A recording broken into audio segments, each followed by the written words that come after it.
الحمد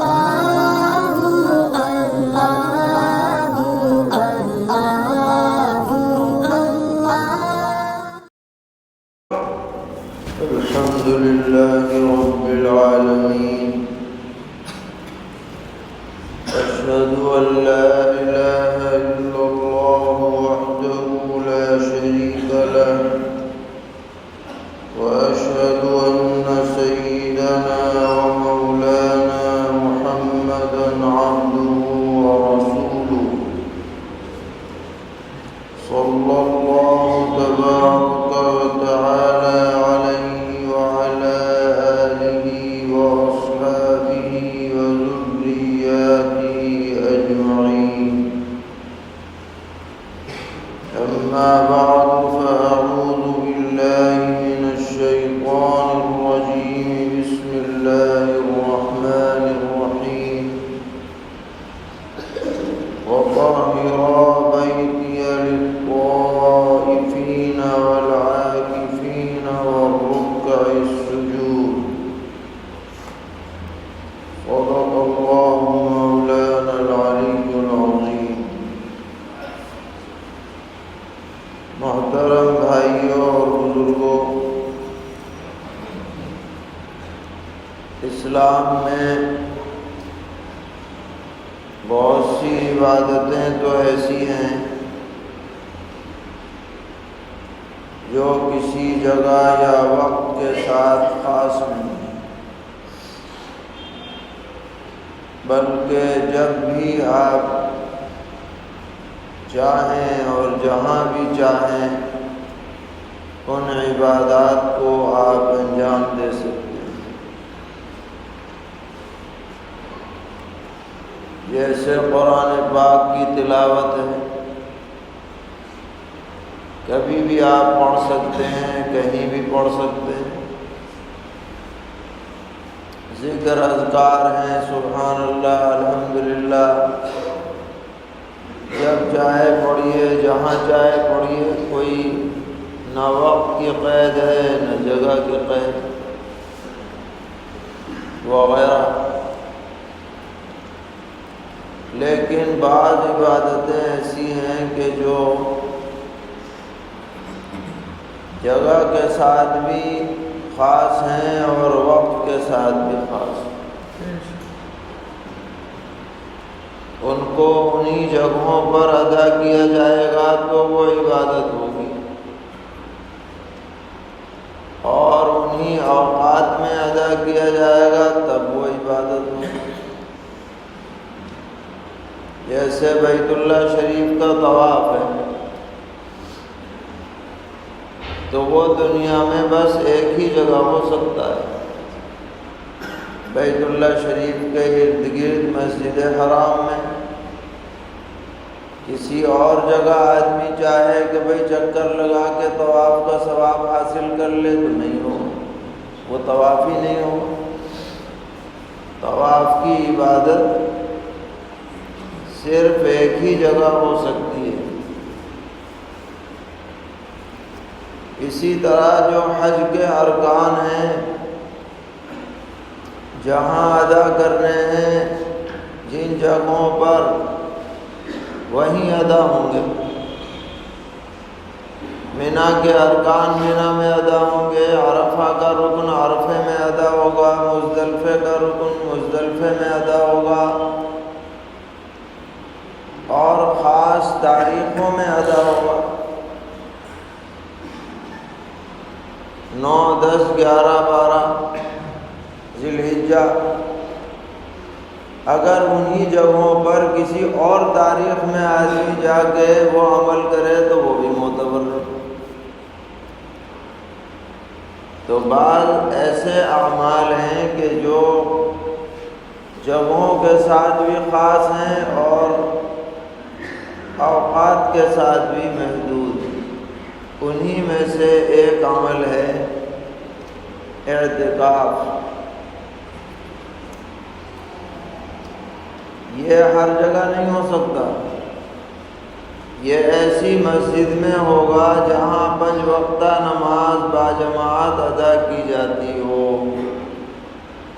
وہاں پر یہ عمل ہوگا اعتکاف۔ اور اس کا جو سب سے بہترین وقت ہے جو سنت مؤکدہ علی الکفایہ ہے وہ رمضان کا آخری عشرہ ہے، یعنی 20 رمضان کا دن گزرنے کے بعد غروب سے پہلے مسجد میں اعتکاف کی نیت سے آدمی داخل ہو اور عید کا چاند دیکھنے پر اعتکاف ختم ہو۔ یہ 10 دن کا جو اعتکاف ہے یہ سنت مؤکدہ علی الکفایہ ہے، تو اس کے لیے جگہ بھی محدود ہے کہ مسجد ہونی چاہیے، اور وقت بھی متعین ہے کہ رمضان کا آخری عشرہ ہونا چاہیے۔ مردوں کے لیے یہ عبادت مشروع کی گئی ہے۔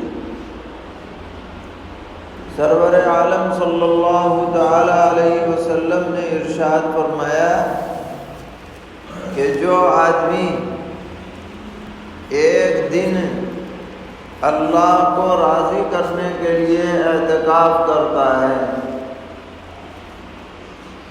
تو اس کے اور جہنم کے درمیان 3 خندقیں حائل ہو جاتی ہیں، اور ہر خندق اتنی چوڑی ہے جیسے زمین آسمان کا فاصلہ ہے، بہت دور ہو جاتا ہے گویا وہ جہنم سے۔ ظاہر ہے جب جہنم سے دور ہوگا تو جنت سے قریب ہوگا اور اللہ تعالیٰ کا منظور نظر اور پسندیدہ بندہ بن جائے گا۔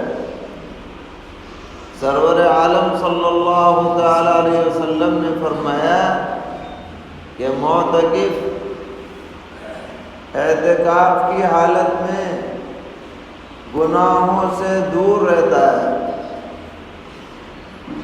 بہت سے گناہ آدمی مسجد میں آ کر نہیں کرتا، عبادت کے لیے مسجد میں آیا ہے، گناہوں سے اللہ تعالیٰ اسے محفوظ رکھتے ہیں اور اسے ایسے اعمال کا ثواب بغیر کیے ملتا ہے جو اعتکاف کی وجہ سے وہ انجام نہیں دے پا رہا۔ بیٹھے بیٹھے اس کا میٹر چلتا رہتا ہے۔ تو یہ ایسی عظیم شاندار اور اللہ تعالیٰ سے قریب کرنے والی عبادت ہے جو ہمیں خاص طور پر رمضان المبارک میں نصیب ہوتی ہے، اور اس کا سب سے بڑا جو فائدہ اور مقصد ہے وہ یہ ہے کہ آخری عشرے میں جو شب قدر ہے جس میں 1 رات کی عبادت کا ثواب 1000 مہینوں کی عبادت کے برابر ہے، یعنی 83 سال کی عبادت کے برابر ہے، وہ شب قدر 100% اگر کسی کو حاصل کرنی ہے تو وہ اعتکاف کے ذریعے حاصل ہوتی ہے، کیونکہ آدمی تو آدمی ہے، عمل کرتے کرتے تھک جاتا ہے، اکتا جاتا ہے، نیند آ جاتی ہے، اس کے ساتھ عوارض لگے ہوئے ہیں، تقاضے لگے ہوئے ہیں، اس لیے بغیر اعتکاف کے اگر شب قدر نصیب بھی ہو تو کچھ نہ کچھ حصہ کم رہ جاتا ہے، خواہی نہ خواہی کچھ نہ کچھ کمی رہ جائے گی۔ لیکن اگر معتکف ہے تو ایک لمحہ بھی اس کا عبادت سے خالی نہیں رہے گا، کیونکہ معتکف اگر سوتا ہوا بھی ہے تب بھی اعتکاف کا ثواب تو چل ہی رہا ہے، کھانا بھی کھا رہا ہے تو بھی معتکف کا ثواب جاری ہے۔ کسی سے بات کر رہا ہے تو بھی اس کا ثواب اعتکاف کا جاری ہے۔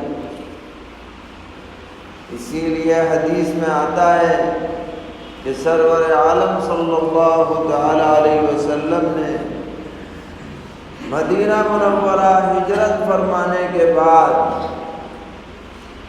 رمضان جب آیا تو آپ نے شروع کے 10 دن کا اعتکاف کیا، رمضان کے پہلے عشرے۔ کچھ صحابہ کرام رضی اللہ عنہم بھی شریک رہے۔ جب 10 دن پورے ہو گئے تو آپ نے فرمایا کہ بھائی میں نے شب قدر کی تلاش میں ان 10 دنوں کا اعتکاف کیا تھا، اس میں شب قدر نہیں ملی، اب میں اگلے 10 دن کا کر رہا ہوں، جس کو کرنا ہو میرے ساتھ کر لیں۔ پھر اگلے 10 دن آپ نے اعتکاف میں گزارے۔ جب 20 دن کا اعتکاف ہو گیا، 10 دن الگ الگ کر کے، تو پھر آپ نے فرمایا کہ بھائی ان 10 دنوں میں بھی شب قدر نہیں ملی، اس لیے اب میں آخری عشرے کا اعتکاف کر رہا ہوں، جس کو کرنا ہو کرے، اور شب قدر اب یقینی طور پر آخری عشرے میں، اور آخری عشرے میں بھی خاص طور پر جو طاق رہتے ہیں 21، 23، 25، 27، 29، ان میں سے کوئی رات شب قدر ہوتی ہے۔ تو اگر آدمی کو 83 سال کی عبادت کا ثواب چاہیے، اس کو کامل طور پر حاصل کرنے کے لیے اعتکاف سے بہتر کوئی صورت نہیں۔ فقہا لکھتے ہیں کہ اعتکاف کی 3 صورتیں ہوتی ہیں، ایک واجب، ایک سنت، ایک نفل۔ واجب یہ ہے کہ آدمی زبان سے اپنے اوپر واجب کر لے کہ اللہ کے لیے میں اتنے دن کا اعتکاف کروں گا یا کر رہا ہوں، یا اگر میرا فلاں کام ہو گیا تو میں اتنے دن اعتکاف کروں گا اور وہ کام ہو جائے، تو اب یہ اعتکاف واجب ہو جاتا ہے۔ یا کسی نے آخری عشرے کا اعتکاف شروع کر دیا اور بیچ میں توڑ دیا تو اس کی قضا 1 دن کی کم از کم واجب ہو جاتی ہے۔ یہ تو ہے واجب، تو یہ تو ہر ایک پر نہیں ہوگا، جو کرے گا اس پر ہوگا۔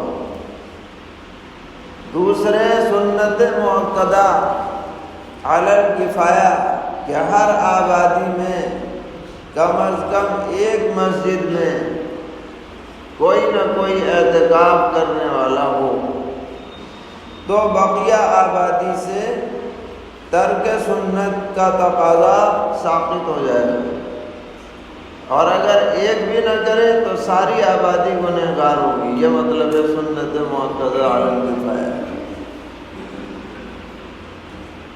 اور تیسرا ہے اعتکاف نفل۔ پھر نفل کی بھی 2 شکلیں ہیں۔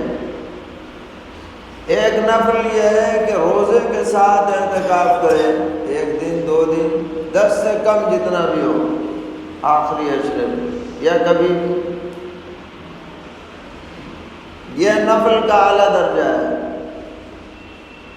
اور ایک ادنا درجہ ہے، وہ یہ ہے کہ جب بھی مسجد میں آئے تو داخل ہوتے وقت نیت کر لے کہ میں جب تک مسجد میں رہوں گا اعتکاف میں رہوں گا۔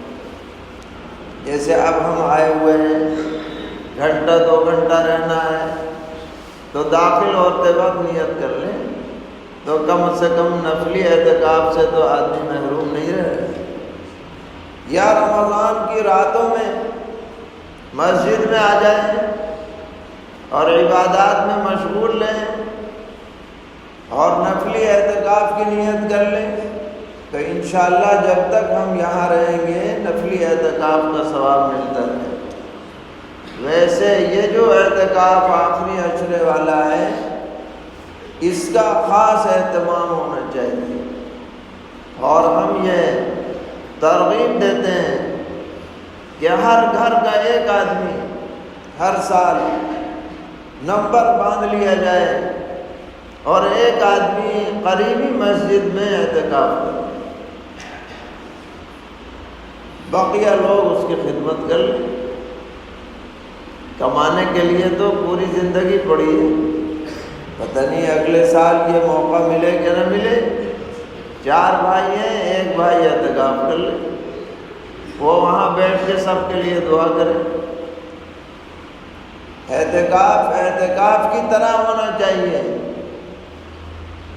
خالی مسجد میں آ کر کے حلقہ بنا کر کے اور بات چیت کرنا یہ نہیں ہے۔ اعتکاف کا مطلب یکسوئی کے ساتھ عبادت میں مشغول رہنا ہے۔ قرآن پاک آدمی اہتمام سے پڑھے، ذکر اذکار میں لگے، دعائیں کرے۔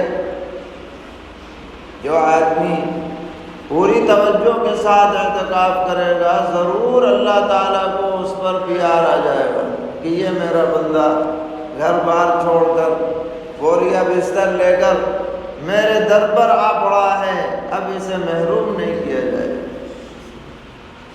جو آدمی بھی خلوص سے اعتکاف کرے گا وہ اس عبادت کا اثر پورے سال محسوس کر سکتا ہے، پورے سال محسوس کرے۔ تو اب یہ موقع ہمیں ملنے جا رہا ہے، اگلے منگل سے انشاءاللہ آخری عشرے کا وقت شروع ہوگا۔ ہم لوگ ذہن بنائیں، اپنی اپنی مسجدوں کو اعتکاف سے آباد کریں، ماحول بنائیں، عبادت کا ماحول ہو، اللہ تعالیٰ کے قریب ہونے کا ماحول ہو، رمضان کو وصول کرنے کا ماحول ہو۔ ہمارے ہاں کیا ہوتا ہے کہ شروع رمضان میں تو ذرا جوش و خروش رہتا ہے، اور جیسے جیسے عید قریب آتی جاتی ہے بازاروں کی رونق بڑھتی رہتی ہے، مسجدوں کی رونق گھٹتی رہتی ہے۔ حالانکہ اس کا الٹا ہونا چاہیے، مسجدوں کی رونق بڑھنی چاہیے۔